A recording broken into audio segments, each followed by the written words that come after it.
Hola a todos, muy buen día. Nosotros somos Sin Pelos en la Lengua, su podcast favorito de confianza, de relleno. Y el día de hoy tenemos un invitado muy especial, Franco, el señor Franco, de los mejores abogados de México, presente aquí, un conocedor de geopolítica, filosofía y ¿qué más? Muchas cosas. Muchas cosas. Pero hoy venimos a hablar de política, principalmente. Así es correcto, el día de hoy venimos a hablar de la marcha de la generación Z, la que sucedió en octubre en México.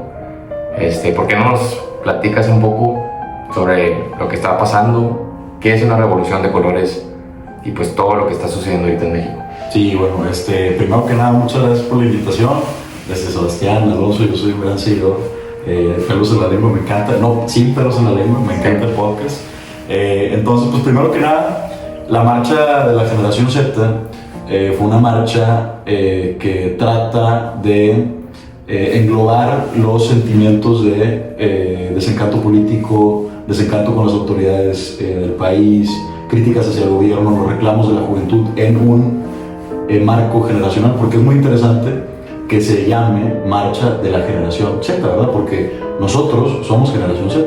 Claro. Entonces, cuando dices Generación Z, pareciese como si se estuviese manifestando toda la generación Z. No sé si vieron, por ejemplo, lo que pasó en Nepal, ¿verdad? De hecho, esta marcha es una inspiración directa de lo sucedido en Nepal, porque en Nepal sí se organizó un conjunto y un colectivo de jóvenes de las juventudes nepalíes y lograron derrocar a un gobierno, ¿verdad? Lograron derrocar a un gobierno, se organizaron mediante un server de Discord y en el server de Discord los nepalíes colocaron a una nueva dirigente del gobierno, ¿verdad? O sea, ellos como una especie de ejercicio de democracia directa. Pero primero que nada me gustaría como ejercicio, ¿verdad?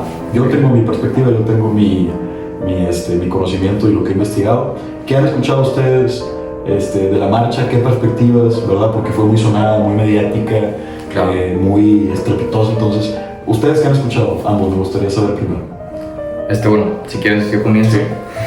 Mira, a mí me llama la atención una cosa y es la potencia mediática que llegó a tener esta marcha, ¿no? O sea, creo que todos los mexicanos la escuchamos, la conocimos, pero como quiera, al mero día de la marcha se presentó muy poca gente, ¿no? O sea, esto me hace entender o me pone a pensar sobre el impacto mediático que estamos viviendo hoy en día y cómo se pueden escalar situaciones, temas con intereses políticos o actores pues que se ven beneficiados de cierta manera ante estas marchas y pues sí, cómo pueden cambiar la perspectiva de las masas, ¿no? Con esta nueva, pues casi como antes eran las bombas algo súper poderoso para los países, hoy en día manejar los medios llega a ser un arma súper poderosa, ¿no? Sí. Entonces, como que me llega a pensar eso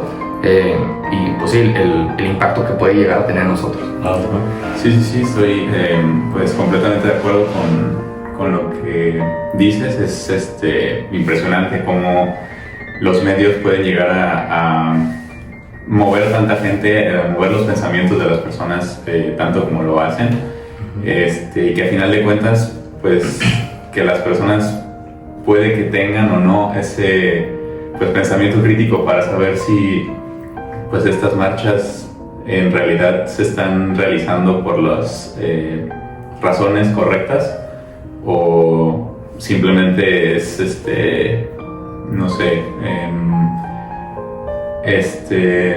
por los creados por actores. Exacto, Claro. Entonces pues sí, es impresionante este punto. Sí. Bueno, de hecho, perdón que te interrumpa. No. Nomás quería mencionar que de hecho El País, aquí tengo la nota, casi 200 cuentas difundían el contenido sobre la movilización en TikTok y por lo menos 50 de ellas se crearon o tuvieron su primera actividad entre octubre y noviembre, ¿no? O sea, qué casualidad. Sí. En Facebook, 359 grupos, 28 de ellos administrados por extranjeros, comenzaron a hablar del tema, pues a finales del mes. Y por ejemplo, Infodemia encontró que al menos 20 páginas que antes difundían contenido de entretenimiento o viajes cambiaron de repente de temática para promover la marcha, ¿no? Y criticar al gobierno actual. Sí. Bueno, justamente esos eran los puntos que quería tratar. Me parece muy interesante lo que dices, primero tú, Sebastián, porque creo que podríamos entrar a un tema de legitimidad, ¿verdad? O sea, existen los reclamos, ¿verdad? Por ejemplo, para nuestra generación hay una pertinente y muy importante crisis de la vivienda, ¿verdad? O sea, muchos de nosotros no vamos a poder llegar a comprar una casa y vamos a ser la primera generación que va a ser más pobre que la generación pasada, cuando nuestros padres venían siendo más ricos que sus padres, y sus padres, y sus padres, y sus padres. Y la estadística indica que para nosotros la tendencia va a ser distinta. Entonces, hay reclamos de que incluso mediante cambio de gobierno, 7 años, llegamos con otro gobierno, o la distinción que ellos quieren hacer entre gobiernos de oposición y oficialismo, sigue persistiendo pues, la inseguridad, sigue persistiendo, por ejemplo, la violencia contra la mujer, los feminicidios, sigue persistiendo la pobreza, ¿verdad? México sigue siendo un país extremadamente desigual. Claro. Y por más que la 4T se llene la boca diciendo que ha hecho muchísimos avances y etcétera, pues también tendríamos que ver hasta qué punto el modelo económico, que digo, yo sé que tu formación es economía, hasta qué punto el modelo económico genuinamente ha cambiado en su parte, en su aspecto más fundamental, ¿verdad? Sí. O si sigue siendo una economía que podemos definirla como, no sé, un capitalismo, pero con ciertos tintes de estado de bienestar, ¿no? Claro. Podríamos decir eso. Pero bueno, entonces, los reclamos existen, las quejas existen, y yo siento que es sano criticar a un gobierno, o sea, es muy, muy sano criticar a un gobierno, siempre. Ahora, ¿qué intereses estamos defendiendo? Porque justo lo que ustedes decían y lo que tú mencionabas primero, Alonso, la marcha empezó como una marcha de intereses legítimos. De hecho, el primer movimiento de la generación Z, que se consolidó aquí en México, inspirado por los nepalíes, fue un movimiento principalmente de anarquistas. Cuenta un influencer, acá también tengo donde lo comenta, un influencer y también es activista anarquista, que le dicen el Hobbit, así le dicen entre los colectivos, pero que él es el que dirige un colectivo que se llama Megala, que es un colectivo grande. Menciona que él tenía mucho contacto con el movimiento original de la generación Z, que era un grupo de anarquistas que procuraban o que querían implementar una estrategia similar a la de Nepal, pero en México, o sea, derrocar al gobierno en turno. Pero hasta cierto punto, o en algún momento de los procesos internos del movimiento, fue cooptado este movimiento por intereses partidistas, como tú mencionabas. Y aquí lo muy interesante, y para mí es fundamental si queremos defender democracia, también la soberanía nacional, ¿verdad? Es entender lo que tú decías, que también hubo mucha intervención y mucha infiltración por parte de extranjeros, ¿verdad? O sea, por una parte podemos hablar de partidos que cooptaron los intereses, pero por otra parte extranjeros. De hecho, en la misma nota en la que tú mencionas, creo que, recuerda, y corrígeme si estoy mal, se mencionaba una inyección de 90 millones de pesos, sí. 90 millones de pesos hacia este tipo de campañas. Y esos 90 millones estaban conectados hacia, y recuerdan el nombre de la institución, hacia la fundación... ¿De Ricardo Salinas? No, la institución Atlas. Ah, claro. Exacto. Sí. Que la institución Atlas es una institución estadounidense, ¿verdad? Que históricamente se ha opuesto, y de hecho fue uno de los principales fundadores de la oposición en Brasil hacia Dilma Rousseff, hacia Kirchner en Argentina. Entonces, históricamente como que se ha posicionado hacia, o ha fundado movimientos de gobiernos que ni siquiera somos tan soberanos como creemos, ¿eh? O sea, sí, claro.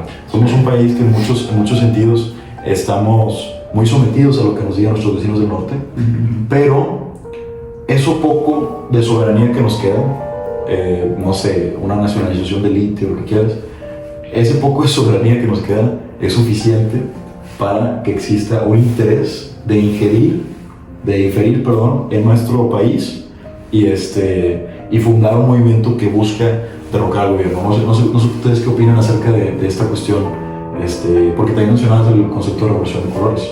Sí. Sobre esta cuestión ya no nacional, ¿verdad? Sino extranjera. No sé qué opinan. No, 100% de acuerdo. O sea, yo, ahorita que me preguntabas por este actor que intervino, pues un actor internacional que intervino en esta marcha nacional, también me puse a pensar de Salinas Pliego, ¿no? Porque también, pues, este poder que tiene tanto económico como de red, pues también estos personajes, que intervienen a estas manifestaciones y nunca sabes si es por un interés propio, ¿no? Claro. Que muy probablemente sí, yo no lo dudo, ¿no?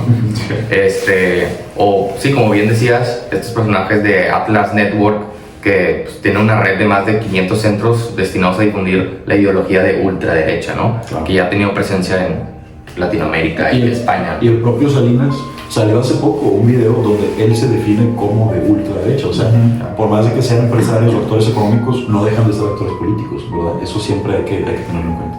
Pero perdón, te interrumpí. ¿Decías? No, es lo que quería mencionar. Sí, también estoy de acuerdo con lo que dicen.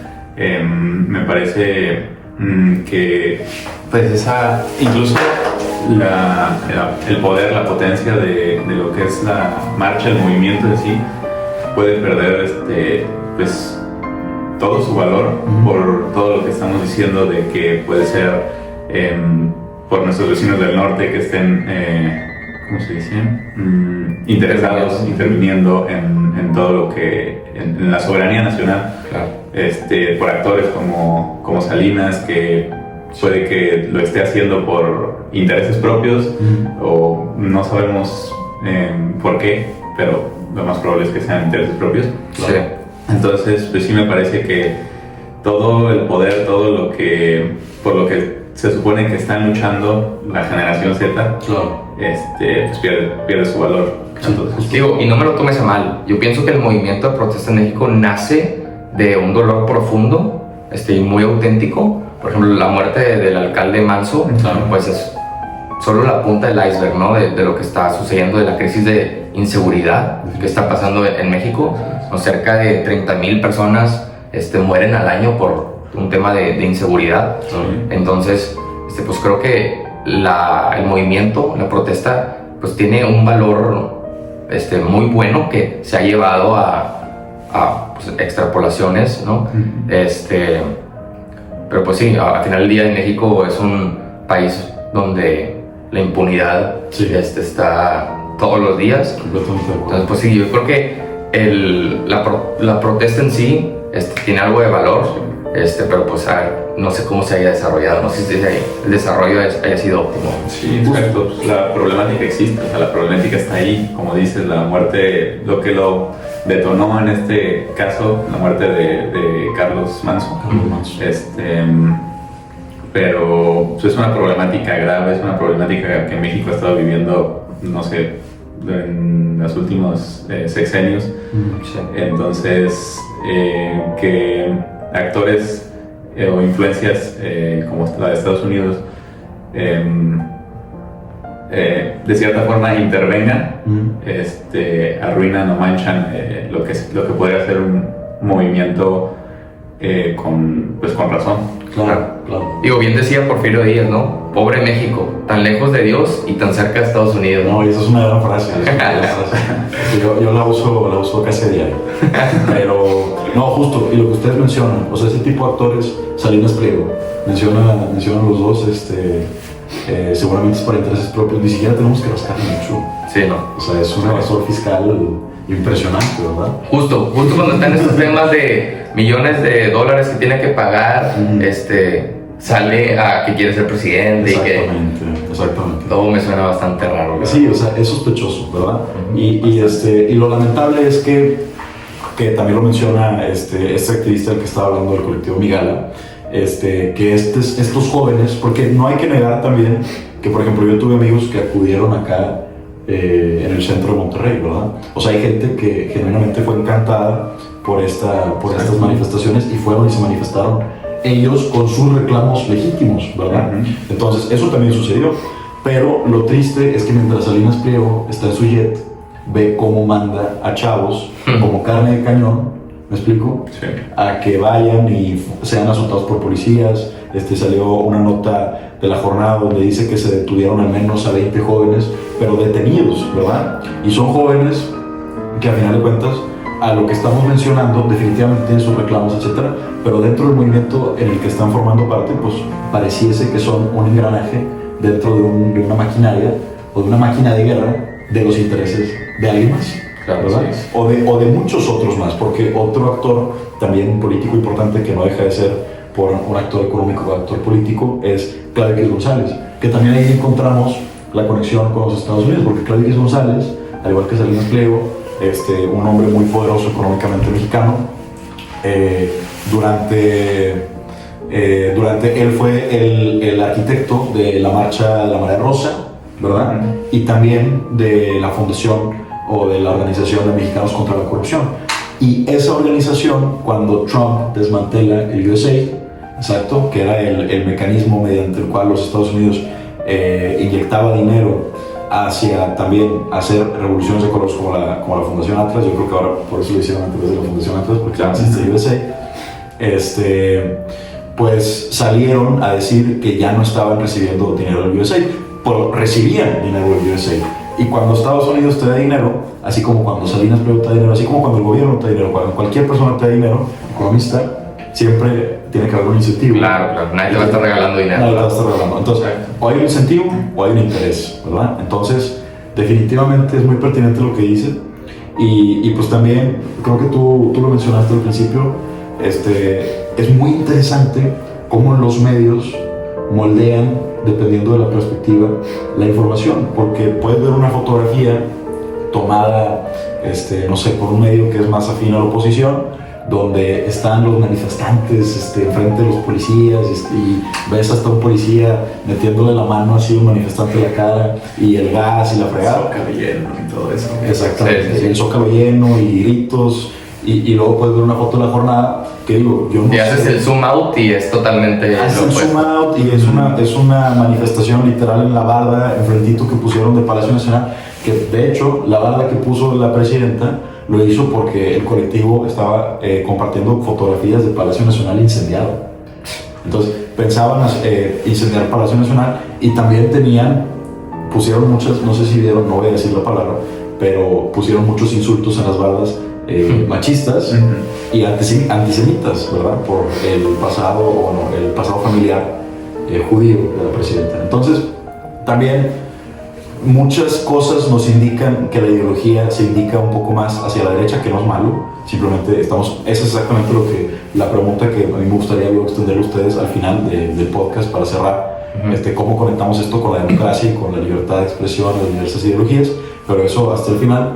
Pero que no es malo, pero no sé qué perspectiva tengan ustedes, no sé qué experiencia han tenido ustedes, pero desde mi experiencia, al menos la derecha política no es una ideología que esté muy conforme con las manifestaciones y las marchas. Entonces a mí se me hace muy irónico que, por ejemplo, Salinas Pliego, Claudio X González o todos ellos que en su momento, o los políticos que en su momento reprochaban las manifestaciones sociales como revoltosos o lo que quieras, ahora esta manifestación es legítima y esta manifestación está muy bien. ¿Me explico? Entonces Sí. también eso me gustaría rebotarlo con ustedes. Sí. No, lo que comentas tiene mucha lógica y estoy totalmente de acuerdo contigo. Me gustaría, antes de que acabemos este podcast, Claro. porque ya sé que ahorita la conversación está candente, ¿no? Pero pues esto tiene que terminar, ¿no? Entonces me gustaría cerrar con un llamado a la acción. Claro. Quiero que le transmitas a nuestra audiencia alguna recomendación, algo que les pueda apoyar, ¿no? Al final del día estamos haciendo este podcast para ayudarlos a ustedes. Entonces, no sé qué les pudieras decir. Claro. Bueno, yo soy un ferviente creyente de la democracia, entonces me gustaría empezar yo, pero luego también escuchar sus llamados a la atención, a la acción y sus perspectivas. Pues primero, me gustaría decir que vivimos en una democracia, se tiene que respetar la democracia, tenemos que respetar la diversidad de opiniones, y siempre tenemos que buscar escucharnos. Y si piensas que estás en una manifestación, tienes que buscar, diría un geopolítico, un geoanalista de política, que tienes que encontrar cuáles son los intereses que te están impulsando. Entonces tienes que conocer, tienes que informarte, y en base a esa información y ese conocimiento, tienes que defender tus posturas y tus intereses pero desde tu trinchera. Eso yo creo que sería... Elías Yabur, ¿verdad? ¿Eh? Elías Yabur. No, fue No, Alfredo Galife, sí. Perfecto. No, pues muchas gracias. No, gracias a ustedes. Gracias por venir. Gracias a ustedes. Espero que les haya gustado. No olviden darle like, suscribirse y comentar. Y activen la campanita.